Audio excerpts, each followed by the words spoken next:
여러분 안녕하세요. 선한교회 오승민 목사입니다. 오늘도 우리 주님의 은혜와 평강이 여러분 가운데 넘치시기를 바랍니다. 오늘은 만물에 계시된 하나님의 영광이라는 제목으로 말씀을 나누려고 합니다. 오늘도 말씀의 은혜가 여러분 가운데 충만하시기를 바랍니다. 5월 6일 말씀과 만남 시작합니다. 시편 19편 1절은 하늘이 하나님의 영광을 선포하고 궁창이 그의 손으로 하신 일을 나타내는도다 라고 선언합니다. 창조된 세상은 사랑이 무한하시고 은혜가 넘치시는 창조주 하나님이 설계하신 대로 하나님을 가리켜 보이고 하나님의 성품을 드러냅니다. 그래서 만물이 하나 되어 하나님을 가리켜 그의 영광을 드러내는 것은 우연이 아닙니다. 하나님의 영광은 모든 시대, 모든 지역, 모든 인종과 민족 가운데 두루 퍼져 있어서 누구도 예외 없이 다 그것을 봅니다. 모든 사람의 눈에 보이고 모든 사람의 언어로 선포됩니다. 하나님이 창조하신 세상은 누구도 차별하지 않고 하나님을 드러냅니다. 착한 사람도 그렇지 않은 사람도, 반항하는 사람도 순종하는 사람도, 겸손한 사람도 교만한 사람도 모두 날마다 그 메시지를 접합니다. 우리가 알아야 할 중요한 사실이 있습니다.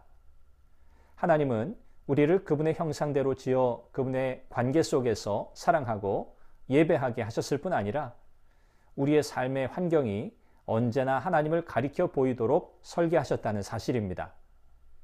한마디로 창조세계는 하나님의 영광이 가득 차 있어서 모르려야 모를 수 없다는 말입니다.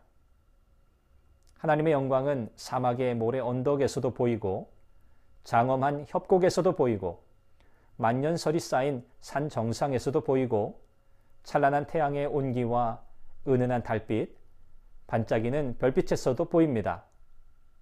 동네 골목길을 지나는 수많은 사람들의 얼굴에서도 보이고 예쁜 꽃에서도 애완동물에서도 보이며 바람소리, 빗소리, 파도소리에서도 들립니다. 팔팔 끓는 물에서도 보이고 맛있게 익은 고기 냄새에서도 보이며 계절의 변화, 밤낮의 질서에서도 보입니다. 하나님의 영광은 누구나 볼 수 있도록 쉬는 날 없이 전시되고 있습니다. 하나님은 왜 이렇게 하실까요? 하나님이 영광의 창조주이시고 그분의 은혜도 영화롭기 때문입니다.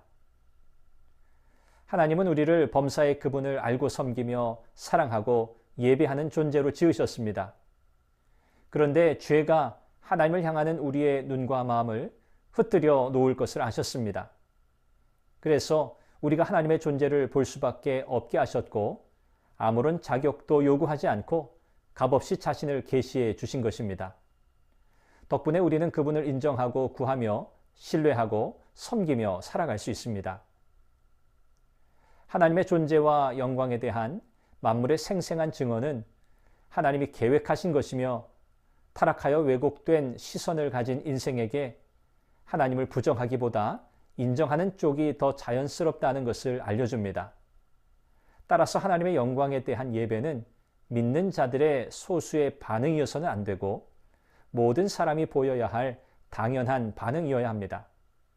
날마다 하나님의 영광이 어느 곳에서든 전시되고 있기 때문입니다. 우리의 사명은 만물 속에 계시된 하나님을 다른 이들에게 보여주는 것입니다. 우리는 각자의 모습과 삶의 자리에서 하나님을 알리는 도구로 쓰임받을 수 있는 방법을 모색해야 합니다. 특별히 우리의 자녀들, 다음 세대들이 죄로 인해 만물 속에 드러난 하나님을 보지 못하고 스스로 자기 인생의 주인이 되어 자신을 중심으로 살아가려고 하기에 부모로서 자녀 양육의 지혜가 필요합니다. 우리는 끊임없이 세상 만물 배후에 계시는 하나님을 인식하고 하나님에 대해 이야기해야 합니다. 부부가 서로에게, 부모가 자녀에게, 친구에게 최선을 다해 말해주고 하나님의 손길을 보는 눈을 열어주어야 합니다. 무엇보다 어두운 눈을 열어주셔서 하나님을 보고 구하게 해달라고 기도해야 합니다. 오늘 우리에게도 하나님의 영광의 계시가 날마다 필요함을 기억하고 하나님을 생각하지 않는 날이 없기를 기도해야 합니다. 만물 가운데 드러난 하나님의 영광을 오늘도 목도하고 하나님을 찬양하는 복된 날이 되시기를 바랍니다. 여러분을 축복합니다.